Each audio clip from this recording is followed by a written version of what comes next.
рада вас снова видеть в нашей библиотеке после небольшого летнего перерыва. И с сентября месяца мы уже вновь возобновляем наши воскресные православные беседы, которые, как и прежде, будут проходить каждое третье воскресенье месяца. Поэтому имейте в виду, каждое воскресенье, третье, ждем вас сюда на православные беседы. Но сегодня мы с вами собрались, чтобы поговорить о наиболее важном вопросе, который волнует сегодня всех и каждого. Это тема войны и мира. Непростая политическая ситуация в нашей стране сложилась, вообще в мире. Конечно, эти вопросы волнуют буквально каждого. И для того, чтобы сформировать наше мнение, нашу позицию выработать, конечно, нам тут помогают эксперты в области и лидеры общественного мнения в сфере религии. И вот важно нам, конечно, объединиться, побеседовать, поговорить, чтобы выработать свою точку зрения, свои убеждения и утвердиться в этой позиции. Ну, а я передаю слово отцу нашему бессменному руководителю.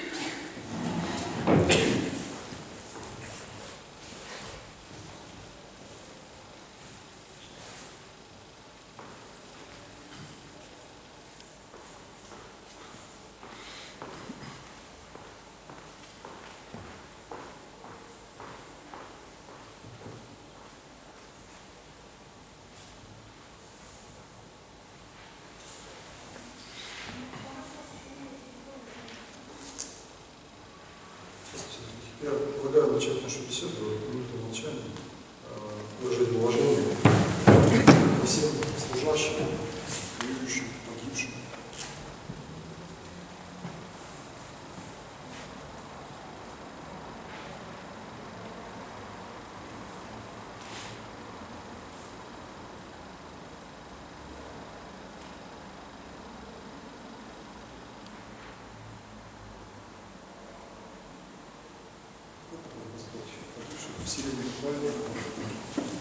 Исполняющий воинский долг, а сейчас мы в молитве постоянно произносим: «Да утвердите заповеди Твоих, да утвердите заповеди Твоих».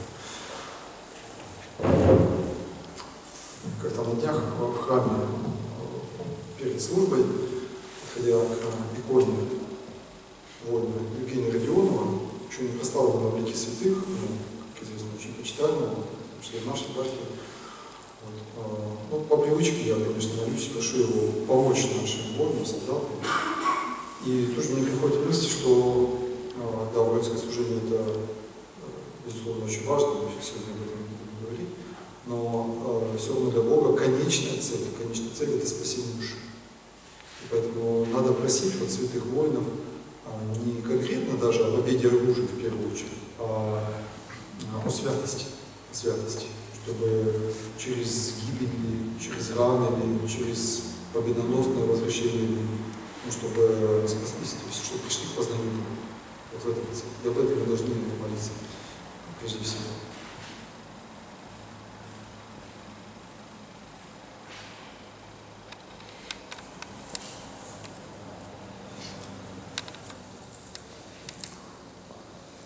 Еще один вопрос в качестве вступления.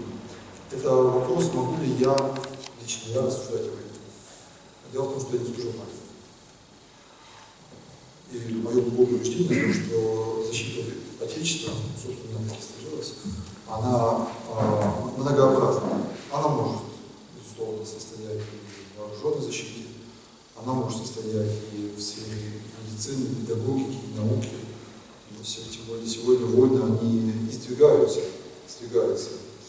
из сугубо военной сферы в сферу когнитивную, информационную. Есть такое понятие, как демографические войны, они сейчас идут очень активно.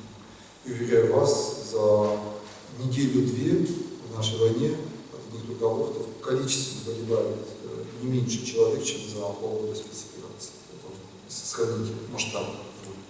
Есть экономические войны. У нас каждый год в России порядка 300 тысяч человек погибает от болезней, связанных с курением. Цифры, связанные с алкоголем и наркотиками, они сопоставимы. То есть это счет идет уже на миллионы. И поэтому войны разные. И поэтому человек должен воевать каждый человек должен воевать на своем фронте. Каждый как сказано у нас в Писании, каждый служит тем даром, который от Господа получил. То есть каждый Господь дает свои дары. Ну, женщине понятно, свои дары, вынашивать, рожать детей, в первую очередь, это ее особенность. Поэтому женщины, как правило, не участвуют в срочной службе, разве что только в контракте. Но мужчины больше физические.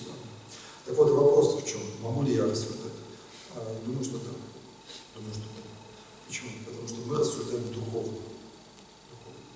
В военном деле, конечно, как перезаряжать автомат или как отражать наступление, я, разумеется, мало что могу сказать. Но, слава Богу, у нас с нами сегодня есть настоящий военный человек, Андрей Валерьевич Камень.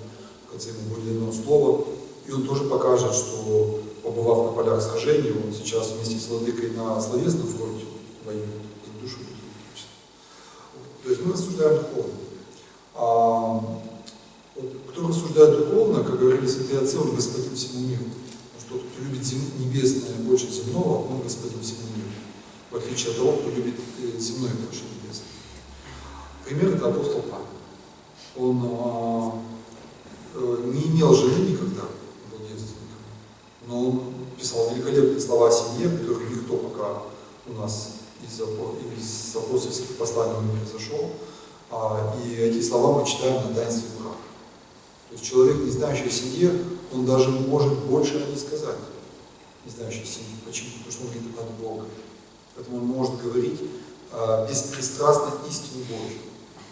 А если ты в этом участвовал, то ты так или иначе будешь свой опыт передавать, транслировать. Да? И свой опыт как раз может помешать человеку понимать истину Божью. Другой пример. Семьеведение сейчас. Вот в этом году ввели у нас во всех школах, во всех классах предмет семьеведения. И вот с кем мы обсуждаем этот вопрос, все говорят, ну кто же будет вести? Кто же будет вести? Как может вести человек, у которого, допустим, нет семьи, не сложилась семья, или распалась семья? А я думаю, что он может вести. Смотря как не сложилось, смотря как распалась. А может, у человека не было семьи, он может о ней сказать истину Божию, если он глубоко в нее утвержден. Вот.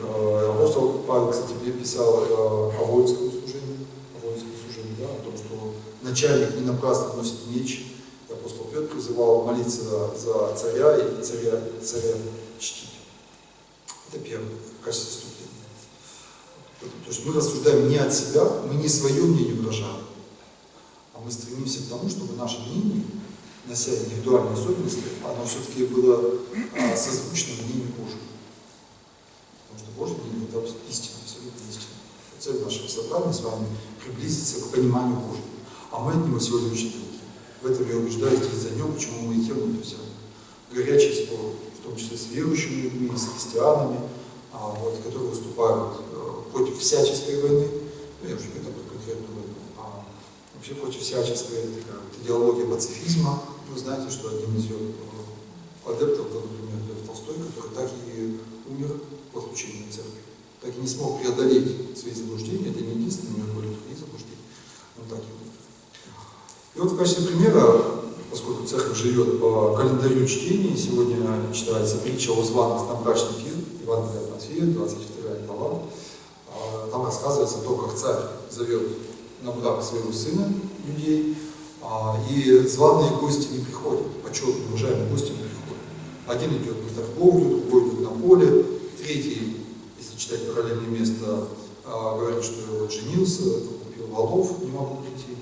А некоторые даже побили и убили этих рабов, то есть тех, кто звал. Что делает царь?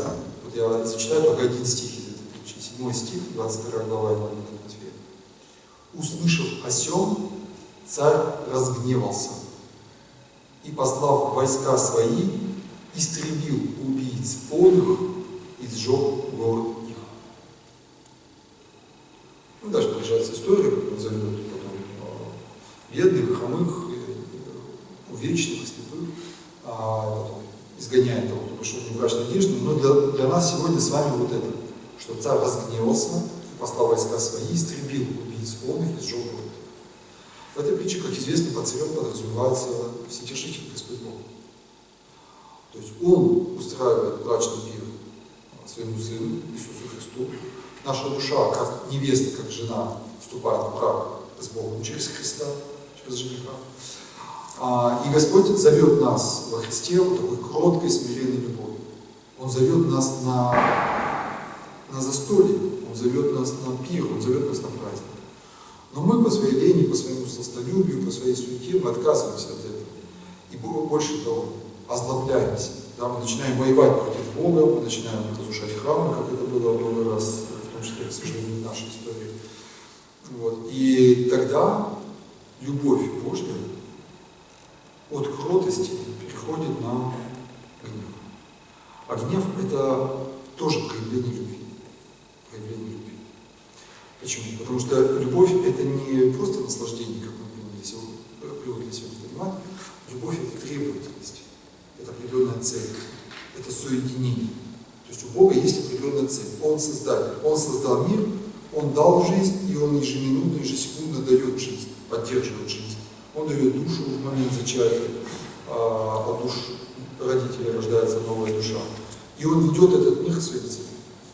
Когда же человек или народ, он от этих целей отклоняется, Господь его по временам то терпит, то зовет, то наказывает. Но бывает, народ или человек, он проходит такую точку невозврата. Мы сегодня будем разбирать в Библии такие места, он проходит точку невозврата. Когда, как сам говорит Христос, не простится грех хулы Духа Святого ни в этом веке, ни в будущем. Тогда Бог праведно наказывает, даже уничтожает. Много раз это видно и в Евангелии, и в Новом Завете, в Ветхом Завете, безусловно, и в Апокалипсисе. Вот если кто сейчас смотрел передачи по книге Апокалипсиса, там много раз подчеркивается этот момент, что на земле бедствия, рушатся города, сыпятся болезни, все взрывается, все горит, на небесах ликование. На небесах ликование. Потому что праведники, находящиеся у престола Божьего, говорят: доколе, Господи, мстишь Ты за кровь нашу. То есть они ждут мести. Это не кровожадность, это не жестокость в нашем понимании, это такая божественная справедливость. Они хотят, чтобы Бог восторжествовал. Тот Бог, который сегодня отвергнут, который забыт, который пренебрегаем, над которым смеются в жизни, да, который как бы вытеснен из нашей жизни, как бы смеясь над которым сегодня принимают вот эти все законы, там, о суррогатном материнстве и так далее. Вот, чтобы вот эта правда Божья восторжествовала. Сейчас пока идет время борьбы, а потом в судный день, в день Господень, это будет, конечно, уже гнев Господень. И дьявол, и его ангелы, то есть демоны, и все, кто не покаялись в своем волшебстве, и блудодеянии, и сребролюбии, и лжи, они все будут просуждены в озеро. Вот это в Боге есть. Если мы этого не понимаем, я прям со всей решительностью скажу, если нам это непонятно, и мы не можем никак принять. Буквально на днях я вот разговаривал с одной христианкой, говорит, я говорю, ну никак не могу это принять. Вот то, что вы говорите, нет, это не то, это не Бог, он не может это Бог. Я говорю, оцените, насколько вы далеки от Бога, насколько ваше представление о нем не соответствует действительности, потому что я же говорю вот от Библии, от нашего откровения, от Христа, от апостолов, от пророков, от святых. Это они говорят, я вам просто передаю. А если вы не понимаете, значит это не так. Вот мы сегодня в таком бедственном состоянии находимся. Это второе. Третье. Вспомним сегодня еще один героев. Это герои Семейного фронта. Святые Петр и Феврония и святые Захарий и Елизавета. Петр и Феврония, как известно, послали супружество верностью, поэтому 8 июля день семьи верности, а сегодня день перенесения мощей. И сегодня специально установлен праздник, чтобы можно было венчаться, как обычно принято это осенью. Но характерно, между прочим, христиане всегда воины, да, то есть Петр, хотя не говорится в житии, но, естественно, он человек с оружием. Но битва за любовь, понимаете, нужна вот эта борьба за любовь. Их изгоняют, ему предлагают оставить жену, над ним смеются, что она такая простая, но они побеждают своей любовью. Вот. Но сегодня на Семейном фронте битвы известны, да, 70 разводов, 100 браков и так далее. Да. Ну, я уже не говорю про сожительство и прочие такие статистически нерегистрированные вещи.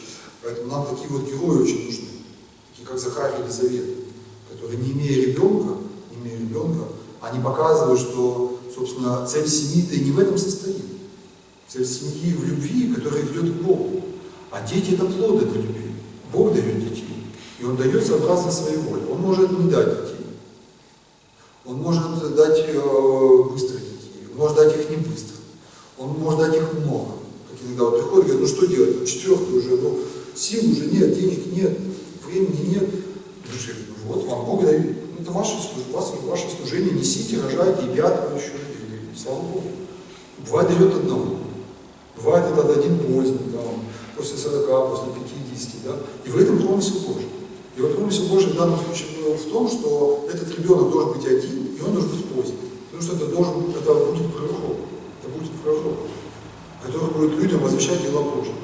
Мы так и должны к своей семье относиться, что наша семья – это не место наслаждения. Как вот у нас, почему тот человек, который женился и не захотел прийти на брачный мир? В чем его ошибка была? То есть он относился к жене как вот к средству наслаждения. Вот есть там какие-нибудь пирожные, есть какие-нибудь спорт приятный, а вот есть жена. Вот я наслаждаюсь женой, поэтому не могу прийти. То есть неправильное отношение к браку. Такое сластолюбивое отношение к браку. Вот. А брак не должен мешать человеку на пути к Богу. Да? То есть человек, наоборот, со своей семьей, с женой должен прийти, с детьми должен прийти. Вот. И семья должна быть такой школой любви. Вот в этом ее смысл. Это мы тоже сегодня перестали говорить. Поэтому чтим сегодня святых Петра Февронию, Захарию Елизавету и молимся им, чтобы они укрепили наши семьи и помогли нам побеждать. Потому что битвы за любовь, они не менее кровопролитные, конечно, чем новые. Потому что вы знаете, что семьи бывают и уныние, и самоубийство, и убийство. Часто пишут люди из колоний, там, кто из-за кражи, кто из-за наркотиков сидит, а кто вот драки, превышение предела самообороны, убийства и так далее. Да и потом, почему люди сидят в колонии? Тоже не от хорошей жизни. Я только сегодня еще читал письмо. Ну, я был в детском доме воспитан. Почему человек оказался в детском доме? А где родители? А почему они не воспитали? Почему они не научили? Почему человек вырос? Сегодня был в изоляторе детском, там сидят мальчики, двое мальчиков и одна девочка. С ними тяжело разговаривать, видно, что они, вот эти духовные разговоры, размышления совершенно не лезут в голову. Вот они сидят, вертятся, зевают, они к этому не приучены. А мальчика спрашивают, ты за что сидишь? Шоколадки воровал. А почему воровал шоколадки? Это значит, с детства его кормили вот какими-то сладостями, что ему потом не хватало, и он пошел воровать. Вот. Не дали сладости духовные, не научили вот этой сладости, да? Сладости молитвы, сладости делиться. А вот сладким баловали, а теперь вот получили, пожалуйста, такие баллы. Вот уже юный преступник 10 лет. 10 лет, он уже совершил. Хоть и детская тюрьма, но тоже тюрьма. А что с ним будет 20 лет, 30? Поэтому там битвы идут, битвы идут. Вот. Ну и все, по этому поводу достаточно. Теперь следующее. Вот у нас, пожалуй, самый главный вопрос, это все-таки отношение к войне в Библии. Это сама суть войны. Нам надо это понять. В целом я уже сказал, да, о том, что у Бога есть определенная цель, и Он к этой цели ведет мир разными путями. Люди, как известно, они в лице Адама и Евы нарушили эту цель. То есть они первые отвернулись от этой цели. И что говорит Господь? Обратите внимание на важные слова. Это книга Бытия. Он говорит,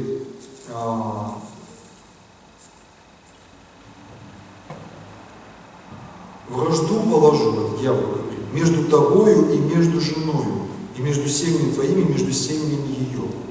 Оно будет поражать тебя в голову, а ты будешь жалить его в беду. Вражда.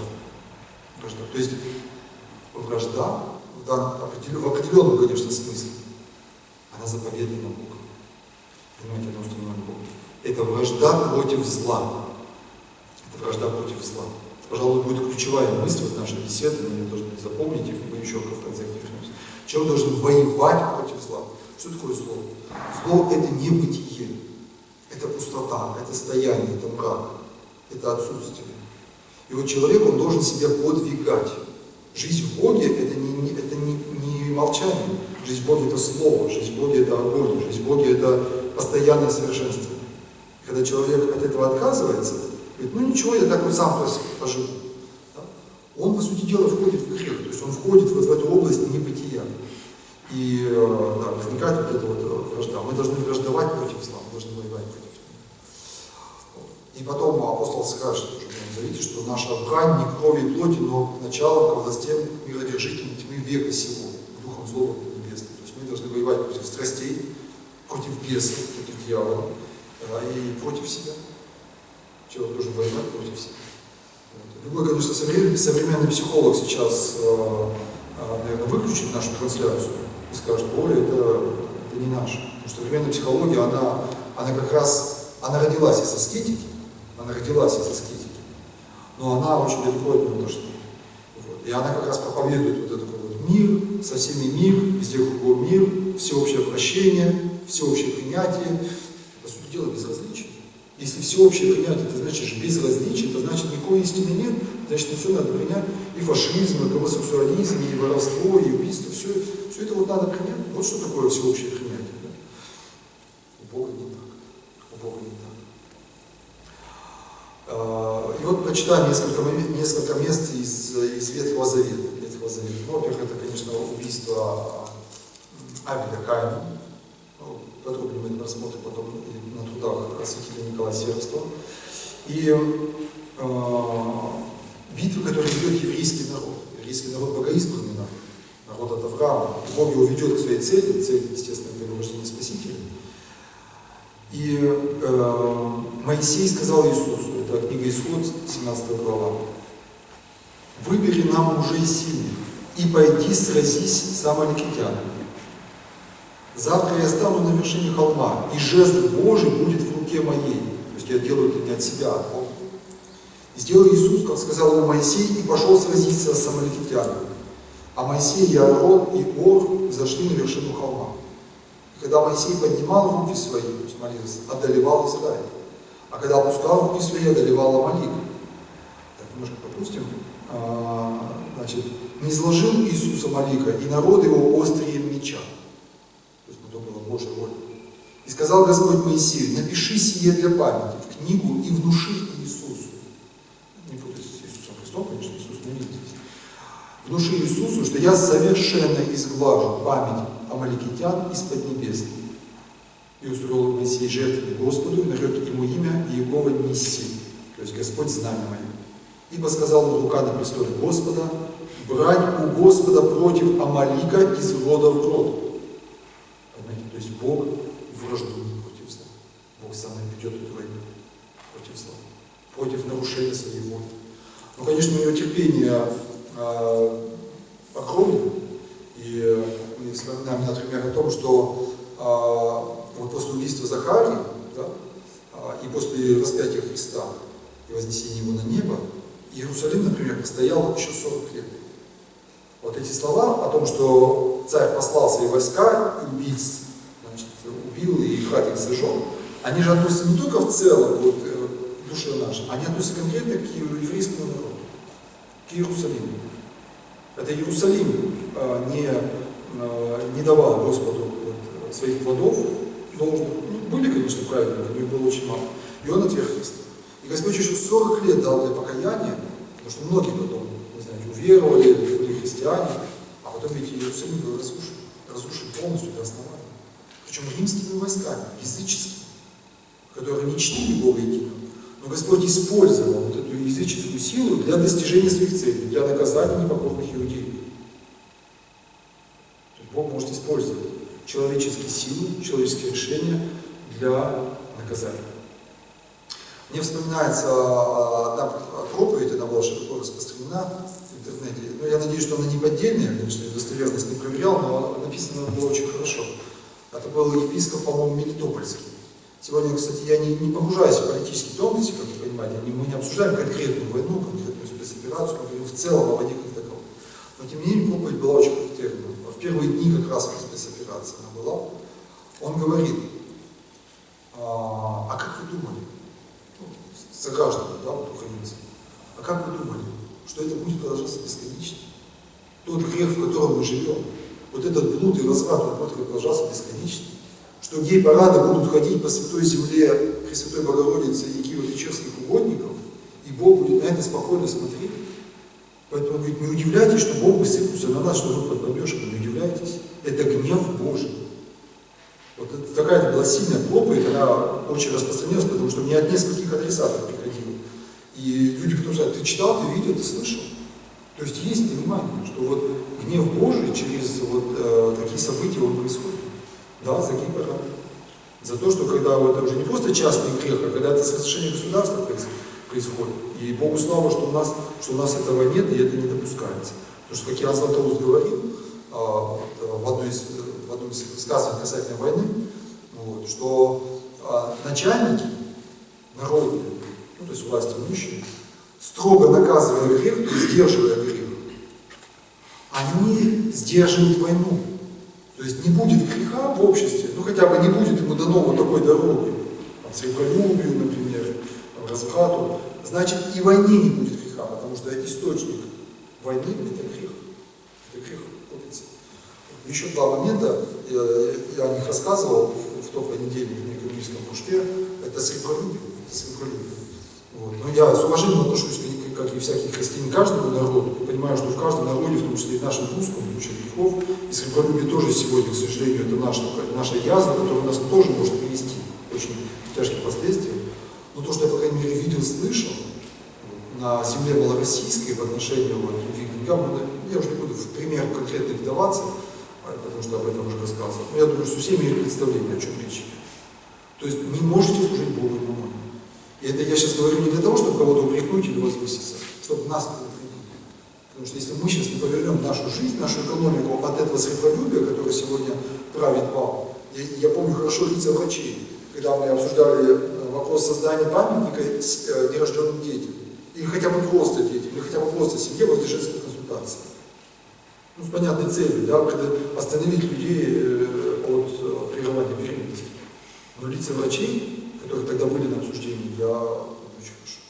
Они сказали, мы выйдем и ляжем, и встанем, и будем стоять, но этого памятника здесь не будет. И вот когда я посмотрел в их глаза, и когда я услышал от одной медсестры рассказ о том, что когда у меня врач подписывает направление на платную услугу аборта, я знаю, сколько она за это получает, говорит, мне на нее страшно смотреть. С каким она азартом вот это делает. Я тогда понял, что мы в ту же сторону движемся, поэтому не приведи Господь. Мы для того и проповедуем, для того и говорим, чтобы у нас этого не было, чтобы мы помнили, что мы можем служить Богу и мамоне, что наше спасение не в деньгах, не в экономике, а в вере в чистую правду. Еще пару примеров Ветхого Завета. Это история с Содомом. Там немножко было. Там Господь сам уничтожил, да, огненным дождем как раз за грех разврата. Книга чисел, 14 глава. Моисей сказал, для чего вы приступаете по велению Господня? Это будет безуспешно. Не ходите, ибо нет среди вас Господа, чтобы не поразили вас враги ваши. Ибо амаликитяне, хананеи там пред вами, и вы пойдете от меча, потому что вы отступили от Господа. И не будет с вами Господа. Но они дерзнули подняться на вершину горы. Ковчег же завета Господня, Моисей не оставляли страну. И сошли амаликитяне и хананеи, живущие на горе той, и разбили их, и гнали их до Хормы, и возвратились в стан. То есть в войне даже тот, кто сильнее, он может проиграть, если с ним не будет Господа. Победа от Господа. Много раз в псалмах вот эту мысль читаем. Поэтому мы надеемся, конечно, и на силу оружия, но в первую очередь мы должны надеяться на силу молитвы, на силу праведности, что то, что мы делаем, то, за что мы воюем, это не наше дело. Это не политическое дело, не экономическое. Это дело Божье. И вот именно с таким чувством, да, не ради зарабатывания денег, не ради каких-то геополитических интересов, а ради Божьей правды должна совершаться всякая. Книга чисел, 30 глава. Значит, еврейский народ воюет с мадианитянами. А жен мадианских и детей их сыны Израилю взяли в плен, и весь скот их, и все стада их, и все имение их взяли в добычу, и все города их во владении их, и все селения их сожгли огнем. И взяли все захваченное, всю добычу от человека до скота, и доставили пленных и добычу, и захваченных Моисею и к Илиазару священнику, и к обществу сынов Израиля, стану на равнины Моавитские. И прогневался Моисей на военачальников, 1000 начальников и 100 начальников, пришедших войны, и сказал им Моисей, сейчас будут одни из самых страшных слов, наверное, во всей Библии. Для чего вы оставили в живых всех женщин? Вот они по совету Валаама были для сынов Израилевых поводом к отступлению от Господа в угождение Фигору, за что и поражение было в обществе Господнем. Итак, убейте всех детей мужеского пола и всех женщин, познавших мужа на мужеском ложе, убейте. А всех детей женского пола, которые не познали мужеского пола, оставьте в живых для себя. И пробудьте в незданно 7 дней. Всякий убивший человека и прикоснувшись к убитому, очиститесь в 3-й день, и в 7-й день вы и пленные ваши. Вот здесь открывается такая сложная диалектика воинского служения. С одной стороны, это дело Божье, даже святое, так же как педагогика, так же как врачебное искусство. Это особая профессия, носящая отпечаток святости. Поэтому перед нами сегодня икона Георгий Победоносца, и святые Евстафий Плакида, и Федор Ушаков, и Дмитрий Донской, Александр Невский, 40 мучеников севастийских. У нас множество святых воинов. Но воля Божья может состоять даже в том, не просто в победе на войне, когда, понятно, люди оружие сражаются, да? На войне, как у военных, свои законы. Вот военные говорят, ну да, мы друг с другом воюем, но есть неписанные такие законы. Женщин не трогай, детей не трогай, мирных людей не трогай. Если сдаются, значит, в плен бери, пленных содержи, там, пыток нельзя.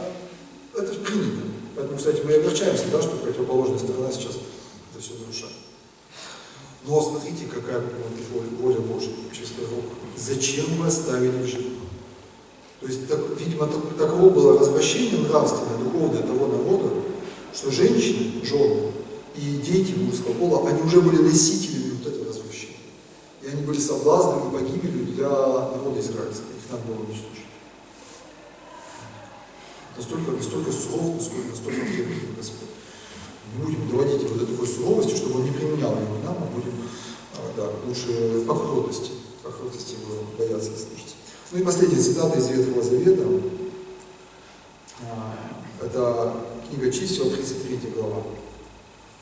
«И сказал Господь Моисею на равнинах Моавитских у Иордана против Ерихона, говорил: объяви сынам Израиля и скажи, когда перейдете через Иордан в землю ханаанскую, то прогоните от себя всех жителей земли и истребите все изображения их, и всех литых идолов их истребите, и все высоты их разорите, и возьмите во владение землю и поселитесь на ней, ибо я вам даю землю сию во владение». То есть Господь хозяин.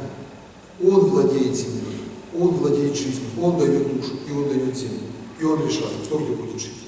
Он дает начальников, Он дает мудрых, мужественных начальников, правильных, за благочестие народа. И Он дает глупых, неверных, развращенных начальников, за нечестие народа. «И разделите землю по жребию на уделы племенам вашим. Если же вы не прогоните от себя жителей земли, то оставшиеся из них будут тернами для глаз ваших и иглами для боков ваших, и будут теснить вас на земле, в которой вы будете жить. И тогда, что я вознамерился сделать им, сделаю вам». То есть, если вы не прогоните, если вы не исполните мою волю, я вас тогда накажу. И вот это не противоречит Новому Завету, духу кротости, духу любви, не противоречит. Это просто говорит о том, что мы противоречим, а они не противоречат. Сегодня еду в автобусе, там едет мама с 2 детьми. Ну, я там собирается выходить, и что-то какими-то словами обмениваются, и она такая, папа там тоже. И она так ему говорит: ну карма, понимаешь, карма. Ребенку объясняет, что-то он ее спрашивает, почему вот это происходит, она ему говорит: карма. Вот. И настолько это часто, за последние годы я столько раз слышал, везде уже, знаете, в детском доме дети, которые даже с родителями не общаются, они и то уже, откуда они это набираются. Они вот это знают, карма, то есть вот, они этим живут. Это ведь не наши православные люди. Они связаны все вот с оккультистикой, с каббалистикой, с магией и так далее. То есть настолько это вползло в нашу жизнь, настолько мы сейчас сами ходим по острию, потому что был как-то в одном подразделении силовом, уж не буду называть ведомство, чтобы не обидеть, силовой, правоохранительной организации. А попросили осветить кабинет, несколько кабинетов, там был какой-то конфликт, какие-то ссоры, вот, они говорят: давайте с этим осветили, помолились, и такие счастливые были. А потом на следующий день, говорит сотрудник, звонит, говорит: батюшка, тут у нас уже пора православное подразделение открывать в нашем управлении. Говорит: все ребята красные ниточки из запястья снимают. А я им сказал, когда освещали, говорю: ребята, красные ниточки носить нельзя, это суеверие, это вы Бога отвергаете. Если вы хотите его защиту, значит ему служить всей душой. Вот на следующее время товарищи говорят, все клипы снимаем. Но обидно-то что? Значит, все насилие господин вами. И это сейчас действительно вот так. Смотришь, дети ходят с красными вот этими ниточками. То есть мы слабеем, погружаемся в вот это суеверие. Значит, и гнев Божий и на нас может пролиться. Сделаем, что такого не будет. Что касается Нового Завета. Ну, я советую вам такую книжечку, вот есть, допустим, книжка Георгия Максимова, священника, православное отношение к войне и воинскому служению. Хорошо все собрано и сложно. Много таких книг, статей, замечательно, прекрасно. Тут и труды святых отцов, и цитаты из Нового Завета. Ну, самое основное, что Господь Иисус Христос сам применил физическую силу однажды, изгоняя верующих из храма. Показывает, что она применяется против греха, против страсти стреболюбия, да, он изгоняет.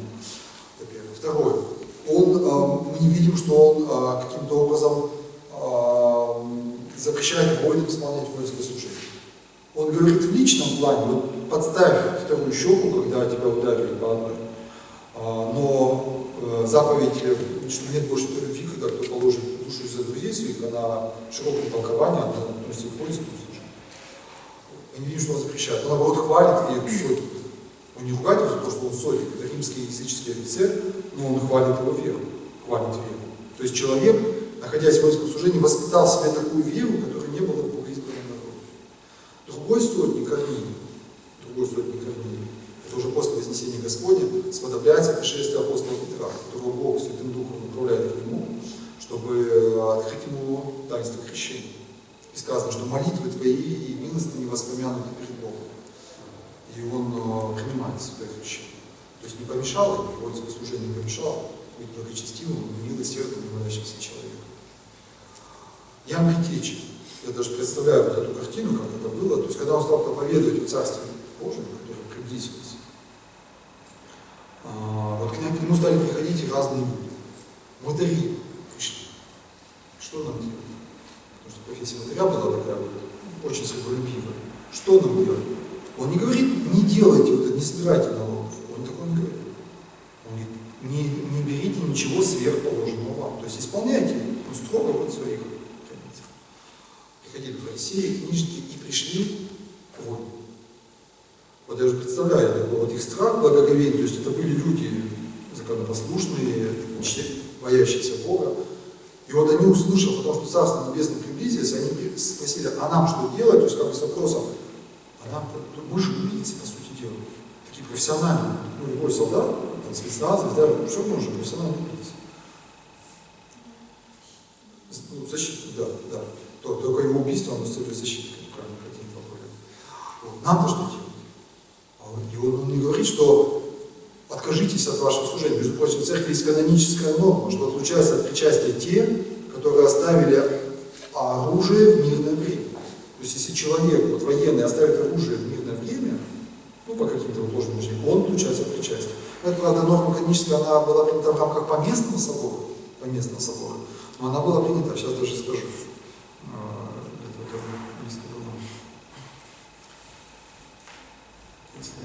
Если сейчас скажу, наверное, быстро не найду. Дело в том, что третий канон Арнского поместного собора 314 года. Тех, кто бросает оружие в мирное время, решено не допускать к причастию. Почему я это сказал? Потому что есть мнение святых отцов, есть мнение некоторых святых отцов, в частности Исидор Пелусиот. В одном месте высказывается так отрицательно о воинском служении. Ну и приписывается еще некое такое мнение Павлину Нолонскому, очень милостивому человеку, но в отношении его там цитаты просто искажаются, а в отношении Исидора Пелусиота она достоверна. Но мнение любого святого отца, оно не является безусловной истиной. Только слова Христа самого, они являются безгрешными и полным выражением истины. Святые отцы некоторые ошибались. Некоторые имели частное мнение. Мнение святого отца, оно становится истинным, правильным и вообще обязательным, когда оно принимается всей церковью. Или через согласие отцов, понятие у нас консенсус патрум, да, мы можем сказать, что так верили действительно вот всегда, везде, повсюду, все. Вот. Или, как правило, через принятия церкви. То есть, когда церковь уже вводит это в каноны, в правила, вот, мнение святых отцов, вот тогда оно становится. Это касается некоторых других случаев. Так вот, а что говорит Иоанн Креститель? Никого не обижайте, не клевещите и довольствуйтесь своим жалом. То есть быть довольным своим вознаграждением, не клеветать, то есть не используя служебное положение для каких-то наговоров, там, сведения личных счетов, и не обижать, то есть не превышать должностных полномочий, не превышать, не обижать. В рамках закона исполняй. Вот тебе приказали, исполняй. А сверх этого ничего не делай. Ну, как раньше, помните, вот сейчас этого нет, а годы в 90-е, ну, я сам помню, как-то шел по улице, и навстречу шел молодой человек, постарше, вот, ну и так столкнулись с плечами. Вот. И он потом останавливается, меня подзывает себе, говорит, ты чего тут, мол, там, такой-сякой вот здесь ходишь, ты не знаешь, что я сейчас могу тебя вот сейчас в отделение отвезти, и там тебя настолько-то там посадят, и так далее. То есть, вот что ты? Ну, мы же одинаково столкнулись, он не уступил, я не уступил. Но он пользуется своим должностным положением, своими погонами, он не в форме, кстати, в гражданской одежде, но он пользуется своими погонами для того, чтобы показать, что это превосходство. Вот это и есть как раз обижение. Ну и таких примеров, конечно. То есть Иоанн Креститель не говорит отказаться от воинского служения как такового, потому что оно необходимо. И доказать это очень просто. Вот мы с отцом Аркадием, долго у нас была дискуссия, может быть, сегодня тоже выскажется, у нас долго была дискуссия по этому поводу, мы приводили друг другу цитаты, ну, в ответ были другие цитаты, потом были ссылки на святых отцов, в ответ были ссылки на святых. У нас долгий был очень такой диалог, вот, но я хорошо помню, чем он закончился, много раз приводил это пример. Я говорю, а вот если ты идешь по улице, и с тобой рядом беременная жена, а в коляске ребенок, а под ручку старенькая мама, диабетом больна, и вот подскакивает хулиган. И вот он просто начинает бить, оскорблять, вырывать у из рук коляску. Вот что делать? Ну неужели хотя бы элементарную физическую силу там, его остановить, скрутить, не применить? Неужели не вызвать полицию, которая его остановит, наденет на него наручники, и применит оружие, если надо? Вот у меня недавно был такой случай, едем в поезде, там едет пьяный человек, ругается мама, вокруг женщины, дети. Я ему делаю замечание, ласково, кротко, милосердно, так обнимаю, говорю, отец, ну давай, пожалуйста, без мамы. А он через 15 минут ходит, уже такой разозленный, и грозится вот голову всем там оторвать. А что делать, если будет отрывать? Естественно, снять с поезда и посадить за решетку. А как иначе? Вот, если кто-то в принципе против любого воинского служения, я всегда предлагаю начать лично с себя. Не вызывай полицию. Вообще ни в каких ситуациях, никогда не обращайся. Никогда. Ну, у тебя же есть такое право. Пожалуйста. Буду тебя бить, убивать, не вызывай. Будут убивать твоих женщин на твоих глазах, не вызывай. Ну, если это пацифизм. Ну, естественно, это же нереально. Вот я даже иногда воображаю, думаю, а вот убрать у нас сегодня вот батальон патрульно-постовой службы, который у нас охраняет. Вот возьмите его, уберите. Для эксперимента на месяц. Для какой на месяц? Потому что месяц не проживем. Я думаю, что через несколько дней город по кирпичику разнесут. Потому что иногда столько бывает злобы, вот иногда даже делаешь замечание в том же в автобусе насчет мата, и чувствуешь, люди вот, ну, съели бы тебя прямо на месте. Только память о том, что есть тюрьмы, есть полиция, есть закон, есть суд, вот она еще остановит. Вот столько злобы. А тюрьмы что? Это разве не воинское служение? Вышки, автоматы, колючая проволока. Да женщины благодарят, которые туда попали. Говорят, если меня сюда не посадили, я бы погибла. Если меня сюда не посадили, я бы сколько зла еще натворила. То есть они благодарят за то, что их силой остановили от зла. Потому что говорят, я не могла остановиться, меня бы уже не было в живых. Вот. А если выпустить эту силу сегодня? Я помню, как мы в колонии были, вот здесь первой колонии в Чуде. И когда уходили, там небольшая группа заключенных, она пришла на службу, вот мы молились, это были родные наши братья по Христе, как обычные прихожане, такие совершенно родные лица. А когда мы выходили, там вот вдоль дорожки стояли заключенные, которые не ходят на службу, вот они не ходят, не хотят. Знаете, мне так страшно стало от их лиц.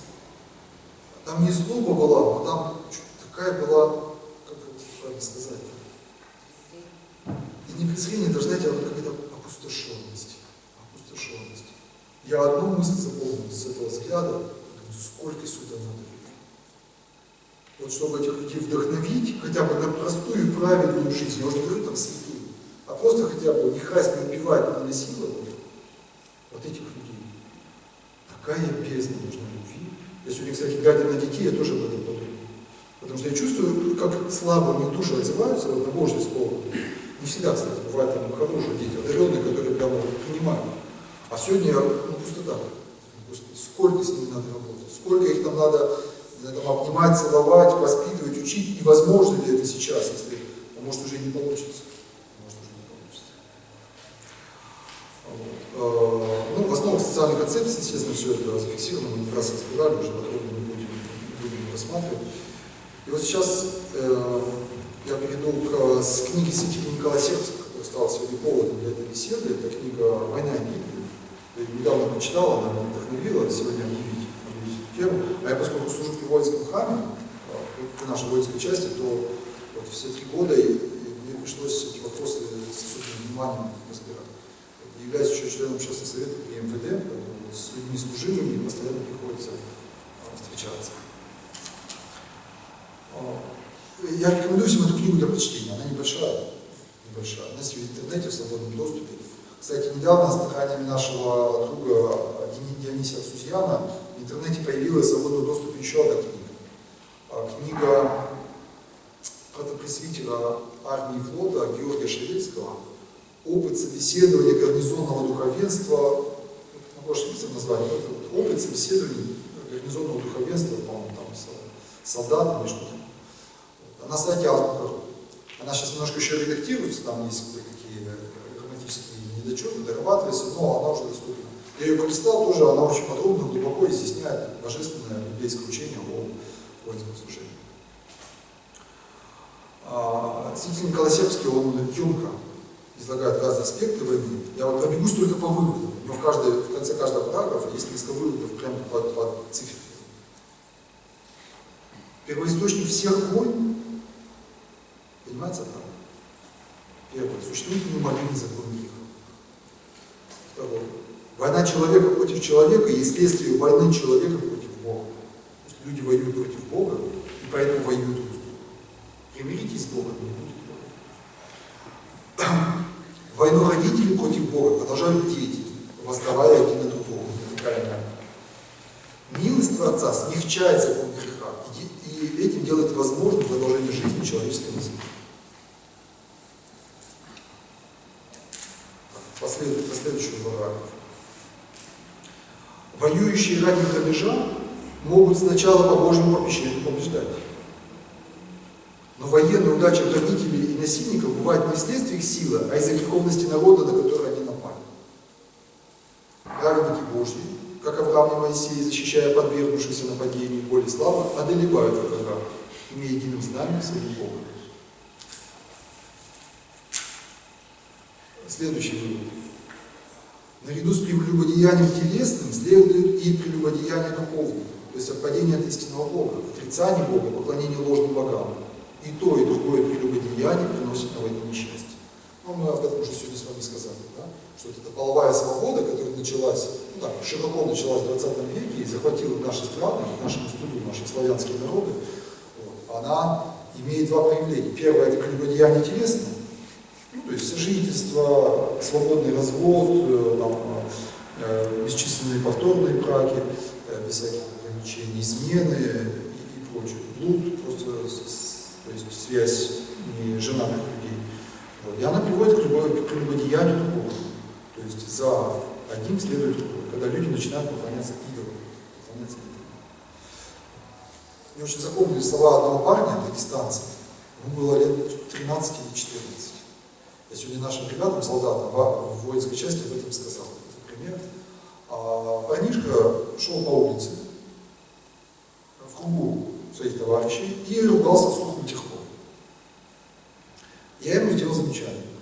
Говорю, а ты при своей девушке тоже будешь так ругаться? Ответ его меня поразил. Я помню до сих пор, что уже больше 5 лет. Он сказал, совершенно серьезно, а у меня не будет девушки. У меня будет жена. И было видно, что он с детства это знает, то есть его воспитали. Я вот нашим парням сегодня, 100 человек служащих, говорю: ребята, вот нам с вами, русским, должно быть стыдно за то, что, наверное, никто из нас бы такого не сказал. А вот парень действительно такое сказал. Хотя мы это должны знать как дважды два, с 3-летнего возраста, что у нас не будет девушки, а читай любовницы. Что сегодня подразумевает под девушкой? Девушка вообще-то девственница, это девица, это не вступившая в брак. Когда сегодня говорит: у меня есть девушка, это на самом деле означает, что у меня есть любовница. А он говорит: у меня не будет любовницы, у меня будет жена. Какой выбор? И нам должно быть стыдно, что мы такое не говорим, что наши парни такого не говорят. Дальше. Господу Саваофу отвратительные грабители на войне. То есть война, она, если и ведется, она должна быть святой и по воле Божьей. И любое мародерство, любой грабеж, любой экономический свободолюбивый интерес на войне, они противны Богу. И они могут погубить успех даже правильно начатой войны. Грабеж отдельных людей препятствует удачному исходу. Это все на конкретных библейских примерах. Я сейчас уже просто не затягиваю, не разбираю. Пожалуйста, читайте, смотрите. Вот. Он разбирает вот те же библейские сюжеты, которые мы разбирали, и из них делает вот эти. Ни один народ не может жить мирно, греша против Божьего закона. То есть, если идет народ, человек идет против Божьего закона, он всегда будет не в мире. Мир обеспечивается только послушанием Бога. Грех является возбудителем войны. И сколько бы грешный народ не выказывал свое миролюбие, война должна его поразить. Наказывая богоборческий, отпавший от Бога народ, Господь иногда посылает на него и отдаленный народ. Так для наказания хананианских язычников были приведены из Египта израильтяне. Наказание европейцам были из далекой Азии посланы Атила и Чингисхан. Наказание испанцам сарацины, балканцам турки. Целый народ может отпасть от Бога и поправить закон. Может быть, грех это не только личный, но у нас есть понятие нации, да, и мы все равно с народом связаны. И Господь, не будем погружаться, это целая отдельная тема патриотизма. То есть человек не бывает вне народа совсем как такового, все он является частью народа. Да, понятно, что мы в церкви, в Новом Завете, мы должны перерасти этот национализм, да? Но человек он все-таки не может отвергнуть историю народа. Да? И патриотизм может быть здоровым, он может быть христианским. Может. Грехи народа являются причиной его рабства.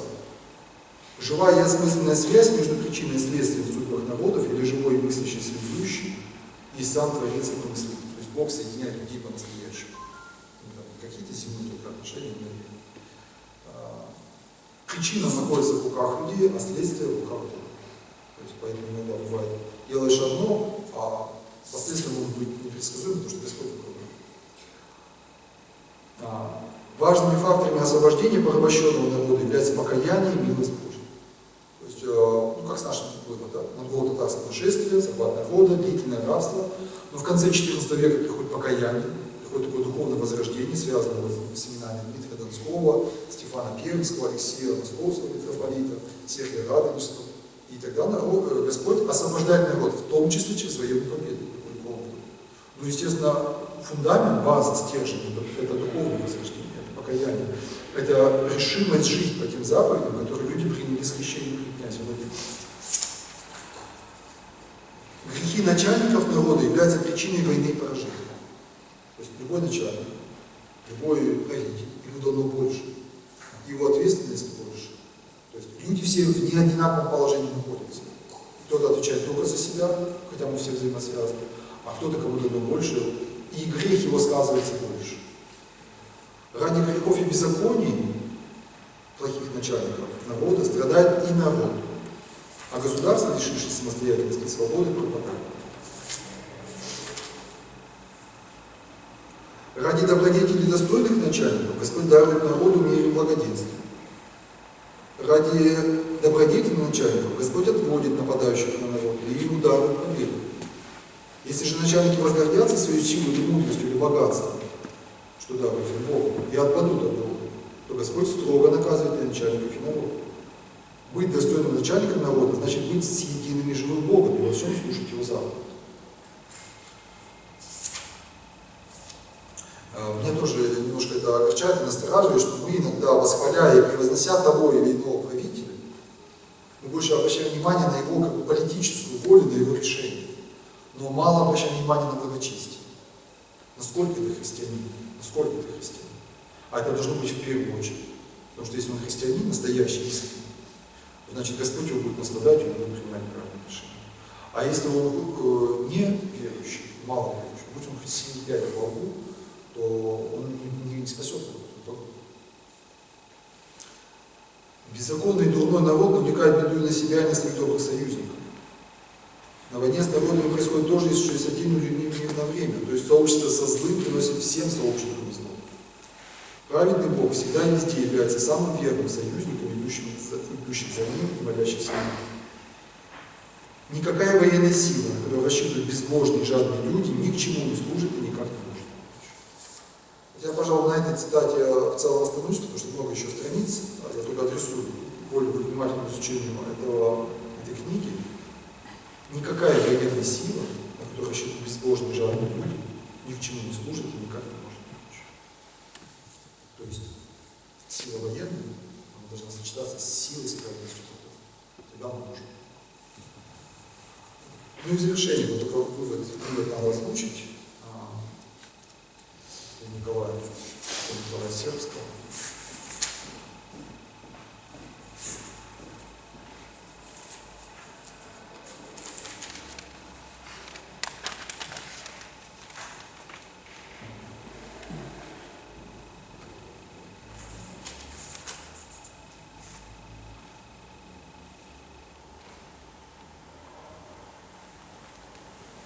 Христиане являются слугами, знающими волю Господина своего, и бывают часто и горько наказаны. Они, христиане, не знающие ни цели, ни пути, не знают и воли своего Господина, за что и бывает меньше наказаны. То есть нас, как нам дана вера, мы сами ее приняли, 1000 лет уже не живем, но если мы ее не исполняем, мы можем наказываться больше, чем народы, далекие, языческие, которые и не знают, и не приходили еще никак. И Бог наказывает больше. И вот последний абзац прочитаем уже как итог нашей беседы. Блажен правитель, который, познав истину, вовремя призовет народ свой к покаянию перед Богом живым. Блажен народ, который вовремя скинет оружие своих грехов против Бога. Никакое зло не приблизится к нему. Не будучи вооруженным, он будет жить в безопасности, так как всемогущий Господь защитит его непобедимой десницей своей. Хотя бы у него не было ни одного меча, враги его будут бессильны перед ним и не перейдут границы его земли. Господь Саваоф не допустит их до этого. А если враги перейдут его границы, то тем самым вырвут себе могилу. Блажен народ, который, освободившись от греха, первым освободится от вооружения.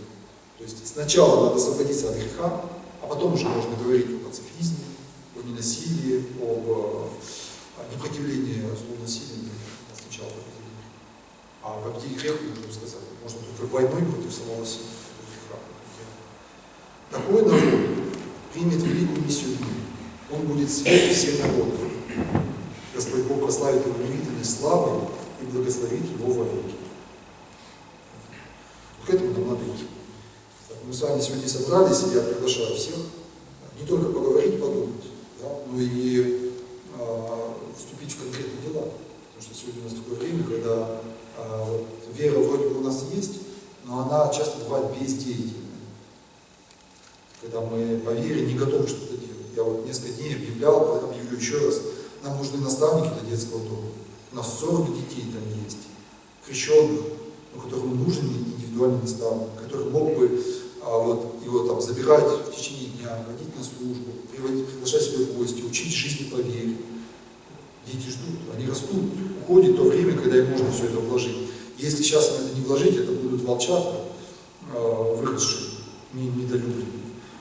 Поэтому я призываю, кто готов, подходите ко мне, и мы все это сделаем, организуем, все это очень просто и легко. И каждый, и семейный, и не семейный, все это могут сделать.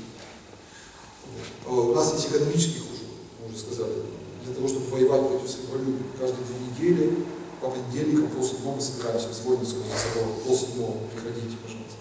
У нас постоянно, можно такой, если сказать, проект, хотя мне это слово не очень нравится, потому что проект всегда что-то временное, а то, что мы делаем, наверное, бесконечно, по помощи заключенным Присоединяйтесь, берите письма, собирайтесь, отправляйте с детьми вместе, учите детей милосердию. Как еще не учить, если на практике? У нас есть духовное училище, центр подготовки духовных специалистов. Если вы при приходе, если вы в церкви, если вы служите, и вы хотите это делать грамотно, берите благословение, поступайте, учитесь, получайте духовное образование и помогайте церкви. Церковь — это семена людьми. Она не может ничего сделать, если у нее нет людей. А если есть человек, свой грамотный человек, в вооруженных силах, в школе, в садике, в больнице, можно быть светом мира. Нам нужны пастыри, поэтому и сами идите слушать, и воспитывайте детей своих, сыновей своих, племянников своих, настраивайте их на то служение, чтобы это были такие могучие пастыри, как Иоанн Кронштадтский, которые судьбы всех народов вели за собой. Понимаете, такие светильники миру, которые сдали миллионы, миллиарды людей, слушали их слово, и они меняли иногда пути целых народов. Почему? А откуда они возьмутся? Почему нам их не воспитали? Они же не с неба валятся. Это же трудами его матерей и бабушек в том числе. Почитайте про маму святого Иоанна Кронштадтского. Как она была, кстати, женщина очень строгая, очень волевая, да, очень требовательная. Нам нужны волонтеры, такие просветители. Я вам говорил уже, что, например, в интернате я одном был, и женщина, христианка, парализованная уже много лет, она сказала, говорит, а где у нас волонтеры? Почему сюда никто не приходит? Здесь столько людей, которым нужно покаяние, которым нужно донести веру. А где наши христиане? Верующие сестры, верующие мяночки. Это просто которые бы приходили с лекциями, с беседами. Я говорю, пока нет. Вот, призываем, зовем. Поэтому и вступайте на этот путь. А чему еще силу посвящать? И последний пример. На днях мы проводили презентацию фильма, фильм «Возрождение» про женскую онкологию, про победу над ней. Женщина, которая создала этот фильм, Анастасия, она такая полная идеи создать целую серию этих фильмов. Мы тут же обсудили несколько идей, о том, что да, вот надо, мы снимем и так далее.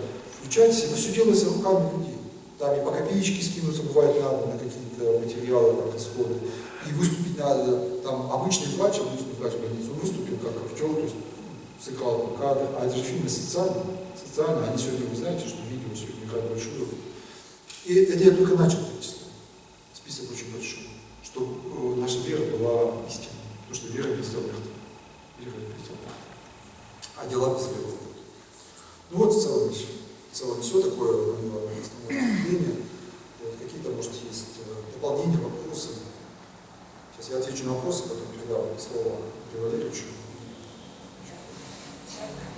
Печально, что тогда получается, что у нас сейчас, скажем, наша операция, и что там люди просто балуются, что надо уничтожать. Вы знаете, это, меня, да, вы затронули вопрос, поэтому я... Вы знаете, вот я вам поделюсь тогда со своей позиции, раз вы это затронули. Вот я считаю, что каждый должен судить и рассуждать в меру своей компетенции. Нет, сейчас я это закончу мысль. И вот когда мы с женщиной несколько дней назад спорили, она как раз говорила против, что вот это все не надо, что это все ошибка, что это все там интриги. А я говорю, а вы служили в армии? А у вас, может, есть военное образование? А вы автоматы в руках хоть раз держали? А почему вы беретесь тогда судить о том, чего вы не знаете? Нет, я говорю, я сейчас мысленно отвечаю женщине. Вот. Я же не берусь судить о том, как делать операции на мозге, не указываю врачу, который 10 лет этому учился. И поэтому я, например, вот не военный человек, я не берусь судить, правильно или неправильно, надо или не надо. Каждый должен мудрствовать в меру своего места и понимания. Вот мое дело служить у престола Божьего. Да? Я это делаю. Я понимаю, что война может быть священной, но про конкретную войну судить, насколько она священна, как правило, это вообще сразу сложно понять, это время потом показывает. Есть на то генералы, полковники, эксперты, историки, ну, может быть, даже люди в священном сане, но соответствующего уровня, знаете, епископы, митрополиты, патриархи, они могут знать. А нам рядовым, да. Я думаю, что судить по новостям, по такой вот открытой, что называется, информации, я думаю, очень сложно. Очень сложно. Если даже судишь, суди об этом осторожно, то есть не проповедуй, не пропагандируй. Да, правда? Не больно вопрос такой назревает. Ну, не больно. Вот я помню хорошо, как сказал президент. Он говорит, всем оставаться на своих местах и заниматься своим делом. Да. Вот заниматься своим делом. Не быть умнее полководцев, а заниматься своим делом. Детей рожать, я же сказал, пожалуйста, воспитывать внуков, пожалуйста, милости просим, в больницу посетить, и там свет Христов делать. Вот это можешь делать. В детском доме стать наставником и одного ребенка воспитать как христианина. Милости просим. А в основном доверься тем, кто этому обучен. Тому, кто от Бога поставлен, а нет власти не от Бога, да, существующая власть от Бога поставлена. Вот. Доверься. И будет очень спокойно. Не лезь туда, чего ты не знаешь. И за что не отвечаешь. Отец Максим, разрешите? Да, я сейчас вопрос или ваше выступление? Нет, я просто опасаюсь, что мы сейчас можем скатиться вот с этими вопросами, которые будут вам задавать, в политическую сферу. Да, поэтому я хочу мы не сможем. Да. И это будет бесконечно. Я поэтому и обозначил эту позицию, что это не наше дело, не нашего собрания и не мое, не наше личное. Солдаты исполняют приказ. А священник, там есть священники, вот послали бы меня как священника, допустим, от епархии, я бы исполнял священнический долг, исповедовал, причащал, освящал там, технику и так далее, потому что это мой долг. А уж насколько это надо, не надо, много с этим. Да. Я, знаете, что хотела спросить или сказать? Сейчас эта мысль сама в голову приходила, а сейчас еще и широко в интернете скидывают группу обращения Бориса Корчевникова в связи с тем, что День города был в Москве, а у нас здесь был День Республики. Да. У нас тысячная, там миллионная толпа людей радовалась в то время, как вот происходит то, что происходит. Это очень печально. Например, у меня душа отзывается болью, когда это все видит. А мы с вами ведь, вот тут есть люди, которые приближены к власти, мы какое-то обращение можем хотя бы вот на нашем уровне сделать, чтобы вот это либо поуменьшилось, либо вовсе прекратиться, наверное, это не сможет. Хотя бы просто не имело такого размаха. Да, благодарю, Фатима. Это очень важный вопрос, очень важный. Больной, я немножко его упустил, хорошо, что вы напомнили. Я вам скажу прямо, меня тоже это очень коробит. Я от многих очень людей слышал, что это ненормально. Что вот у нас идут развлекательные мероприятия, причем они имеют такой характер, не действительно культурный, такой высокий, патриотический, а наоборот, направлено на разложение семейных ценностей, уж не будем там конкретные цитаты приводить, на это выделяются деньги. То есть нет духовной мобилизации народа. И да, люди и гуляют, и развлекаются, и грешат, но то, что это со стороны государства поддерживает, это особенно плохо. Вот какие-то обращения. Обращения, да, я подумаю, вот что я могу сделать, я, может, действительно инициирую. Может, как-то это все много подписали, это хотя бы просто это заявить. Да. Но я думаю, что и отдельные письма тоже могут иметь значение. Знаете, государство обычно реагирует, не то, что там авторитетный общественный совет или орган написал, оно реагирует на массовое обращение. Давайте вот, если хотите, я призываю к этому, направить мирные, гражданские, аргументированные обращения. Адреса всем известны, главе республики, президенту, всем в Минкультуры, всем полномочным органам, что мы протестуем против выделения бюджетных средств на подобные развлекательные мероприятия и вообще против вот этой такой легкой развлекательной политики, в то время, когда действительно идут военные действия и погибают люди. Мы считаем, что это неправильно, что должна быть духовная мобилизация. Давайте, когда этих обращений будут сотни тысяч, безусловно, будет эффект. Это работает. Я сам постараюсь тоже участвовать. Ну что, если тогда... Сейчас, секундочку.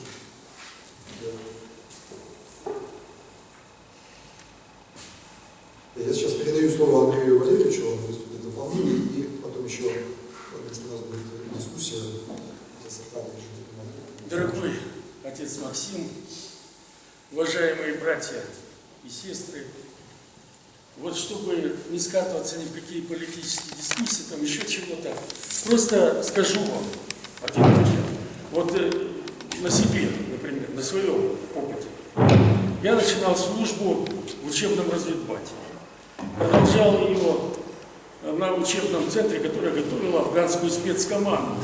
Вы же все смотрели фильм «9-я рота». Это вот что-то примерно то же самое, но 9-я рота – это голубые береты десант, а мы готовили личных охранников, то есть личную охрану. Те, которые занимались охраной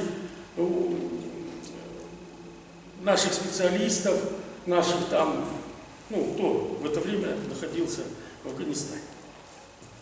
И хочу еще раз всем вот сейчас сказать по поводу той операции, которая происходит сейчас у нас. Вот если бы я не принимал участие лично в первой чеченской войне, во второй чеченской войне, и если бы этот международный террористический, я даже не знаю, как назвать, не был побежден, не был уничтожен, и сейчас бы мы имели не только Северный Кавказ, а еще и там, не дай бог, какую-то структуру государственную, которая бы была в подбрюшье у России и постепенно бы Россию разрушала, ну, пожалуйста. Я многим, я думаю, ответил тем, что сказал на возникающие вопросы. Но суть моего выступления не в этом. Я сегодня хочу вам представить новую книгу архиепископа Петерима Павла Волочкова, которая называется «Царственный кумач», сборник стихов. Вот в предисловии тут написано: сборник стихов «Царственный кумач» члена Союза писателей России, заслуженного работника Республики Коми, лауреата Международной премии «Золотое перо Руси», архиепископа Сыктывкарского и Коми-Зырянского Петерима Павла Волочкова предназначен для широкого круга читателей. В сборник вошли стихи патриотического содержания, гражданская лирика, духовные стихотворения. Сборник посвящен всем воинам, защитникам Отечества Российского от фашизма, участникам специальной военной операции. Девушки, я хотел бы вас попросить, библиотекарь, можно мне стаканчик воды принести? И хочу сказать, что в России такой книги еще нет. Она вообще первая в России. И почитаю вам из нее стихи. Царственный кумач. Флаг красный водружен солдатом, и в знак победы, флаг красный водружен солдатом в знак победы российской армии над западным врагом. Ведь с ним фашистов, фрицев били наши деды, и ныне с ним Россия борется со злом. Солдат святой, в боях нацистов бить научен, в нем дух не сломлен, смотрит соколом в строю, всех побеждать российской армии обучен, решительный и смелый, храбрый он в бою. От флага все лицо у молодца аллеи, вновь разливает ветер царственный кумач, Донбасская земля под солнцем зеленее. Ее Христос врачует, наш небесный врач. Прошу прощения. После ковида вот у меня такие сложности.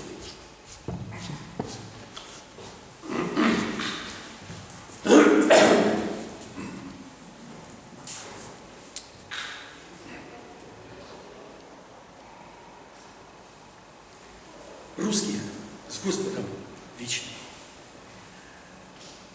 Белые с золотом птицы, главный собор с колокольней Коми-Зырянской столицы, камень здесь краеугольный, и от крестов освященных и куполов вся Россия путь начинает свой горний, всех возглавляет Мессия. Множество русских с любовью северный путь украшают, стали земли этой солью, звезды без них не сияют. Не проживет и планета, солнце от скорби погаснет, русскими Божие лето благостно всем управляет.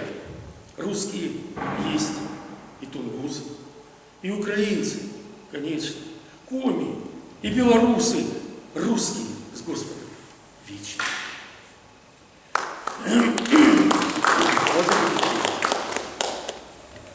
Памяти воинов. Я иногда сослужаю в Владыке в качестве алтарника и бываю вот на панихидах, когда вот происходит вот такое у нас, и Владыка ведет. И вот одно из стихотворений было посвящено вот такому событию. Памяти воинов.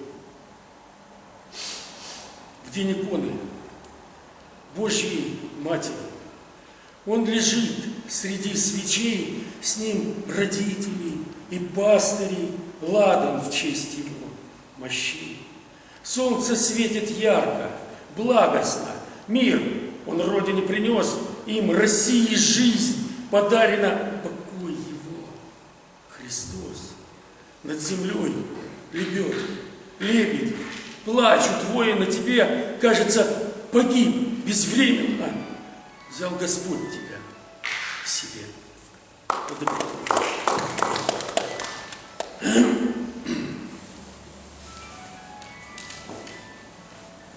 С любовью к Богу и северу.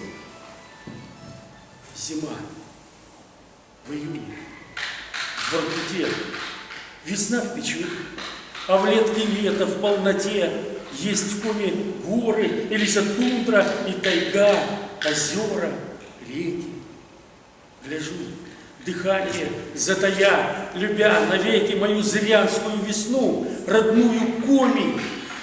Я в ризы осень заверну в Христовом доме и помолюсь до седины трав золотистых, пусть будут среди люди спасены в путях тернистых. Взойти, стремятся хоть на миг во власть рассвета, чтоб луч Господень в них проник Христова света крылам, крылатым ветром пронесусь над ледовитым. Дай всем нам быть, мой Иисус, тобой омыт.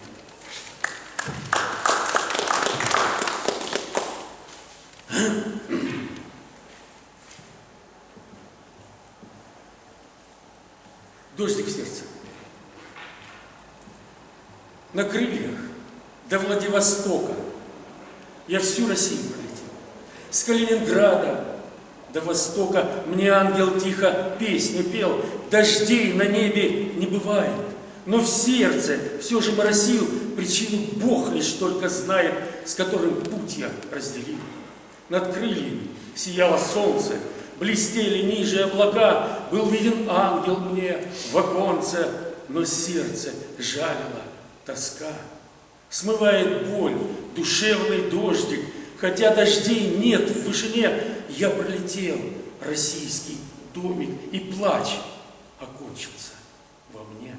Так утешает только мама.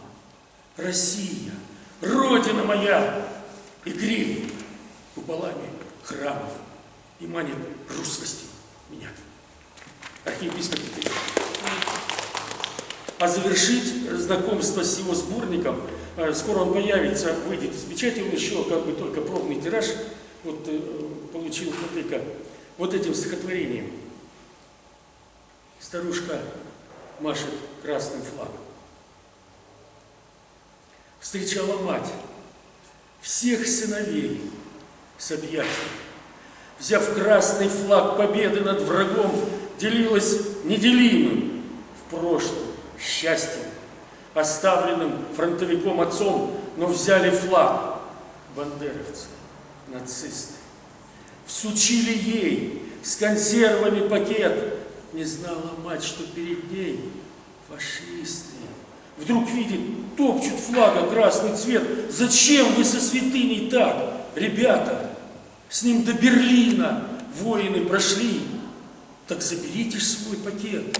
Не надо. Вы с флагом свою родину сожгли. Мне в памяти старушка машет флагом. За нею тень, с мечом Россия, мать, вновь знамя водрузила над Рейхстагом. Дана от Бога ей святая стать. Архиепископ Петров. Спасибо.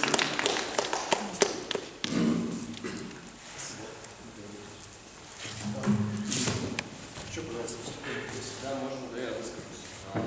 Мне, конечно, много есть что сказать. Я с 99% всего, что было сказано, не согласен, но хочу затягивать мероприятие по поводу двух вещей. Во-первых, последнего, что вы сказали предыдущему собеседнику, на тему, что высказываться может только в меру своей компетенции. Но это, с точки зрения теории аргументации, аргументум ad hominem. То есть ложный аргумент, запрещенный аргумент к человеку, потому что факт есть факт, студент может быть умнее преподавателя, простой человек может быть компетентнее в какой-то области, чем человек, который прорвался в какой-то должности. Факт есть факт. Мир коррумпирован, люди к должностям приходят зачастую не имея компетенции. Компетенция может проявляться только практикой, только целесообразностью. И иными словами можно это увидеть. Человек должен смотреть на мир, изучать его и как-то на него влиять в силу своих возможностей и знаний. Получая знания о определенных вещах, в том числе и о проблеме, которая здесь была поднята, человек может менять мир, как-то на него влиять. Коль скоро мы все призваны к общественной деятельности, для того, чтобы у нас сформировалась гражданская сознательность, чтобы мы могли как-то строить город, в котором мы живем, строить общество, страну, нам необходимо повышать уровень своей компетенции самостоятельно и влиять. Но говорить о том, что если вы не служили, поэтому вы не можете об этом говорить, так нельзя говорить, это аргументом отходит. Это не доложено аргумент.